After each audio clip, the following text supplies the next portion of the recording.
सभी श्रोताओं का कबीर के दोहे में हार्दिक स्वागत, अभिनंदन। आज के इस वीडियो में आप सभी के सामने प्रस्तुत है कबीर जी का एक दोहा और उसकी विस्तृत व्याख्या। बढ़ते हैं दोहे की तरफ। तू तू करता तू भया, मुझ में रही न हूँ, वारी फेरी बली गई, वारी फेरी बली गई, जित देखो तित तू।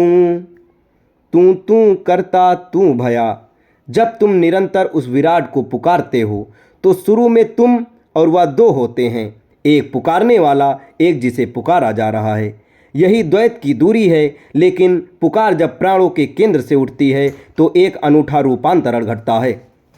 पुकारते पुकारते सब थक जाते हैं, कंठ मौन हो जाता है और अंततः पुकारने वाला भी विदा हो जाता है। जैसे ही पुकारने वाला मिटा, केवल पुकार शेष रह गई। अब तुम प्रार्थना कर नहीं रहे हो, अब तुम स्वयं प्रार्थना हो गए हो।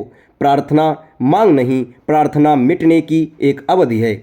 जब तक मैं पुकार रहा था तब तक वह तू दूर था। जैसे ही मैं डूबा तुम वही हो गए जिसे तुम खोज रहे थे।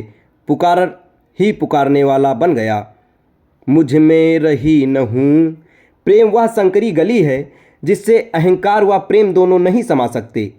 मुझ में रही न हूँ, ये कोई हार नहीं, ये तो सबसे बड़ी जीत है। अहंकार वह द्वार है जो भीतर से बंद है। अहंकार यानी मैं होने का वहम। शून्यता यानी वह सिंहासन जहाँ परमात्मा विराजमान हो सके। जब तक तुम भरे हो तब तक परमात्मा चाह कर भी नहीं आ सकता। तुम हटे कि वह उतरा। तुम्हारे मिटते ही जो संगीत बजता है वही अमृत है। वारी फेरी बलि गई। यहाँ बलि का अर्थ किसी पशु की हत्या नहीं, बल्कि अपने अहम का विसर्जन है। ये बीज का मिट्टी में खो जाना है। बीज जब तक बीज है वह सुरक्षित तो है, पर वह मृत है। जब वह स्वयं को मिटा देता है तब वह वृक्ष बनता है, तब उसमें फूल खिलते हैं, तब वह आकाश को छूता है। पूर्ण समर्पण कोई गुलामी नहीं है, ये तो सागर में मिल जाने वाली एक बूंद का सम्राट हो जाना है। जब प्रेमी कहता है मैं वारी जाऊं, तो वह अपनी क्षुद्र सीमाओं को तोड़ रहा होता है। यह विसर्जन ही परम स्वतंत्रता है। जैसे ही तुमने अहंकार को मिटाया तुम विराट हो गए। जित देखो तित तू। अभी तुम्हारी आंखों पर धारणाओं के पर्दे हैं। तुम शत्रु देखते हो, तुम मित्र देखते हो, तुम पराया देखते हो।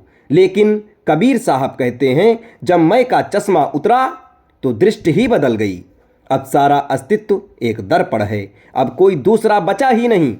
अब जो भी दिखाई देता है वह वही है। सारा जगत चिन्मय हो गया। कांटों में भी वही मुस्कुरा रहा है, निंदा में भी वही बोल रहा है, मृत्यु में भी वही विश्राम कर रहा है। ये अद्वैत का चरम है। अब उस विराट के सिवा कोई दूसरा बचा ही नहीं। अब तुम जहाँ झुकते हो वही मंदिर है, जहाँ खड़े हो वही तीर्थ है, तुम जो भी शब्द बोलते हो वही मंत्र है। अब पूरा अस्तित्व ही तुम्हारा घर है, क्योंकि अब हर चेहरे में उसी एक परमात्मा की झलक है। ये दोहा आपको कैसा लगा, इसकी विस्तृत व्याख्या आपको कैसी लगी, कमेंट बॉक्स में ज़रूर बताएं। और ऐसे ही ढेर सारे कबीर जी के दोहे और उसकी व्याख्या के लिए आप हमारे इस चैनल के साथ जुड़े रहें। धन्यवाद।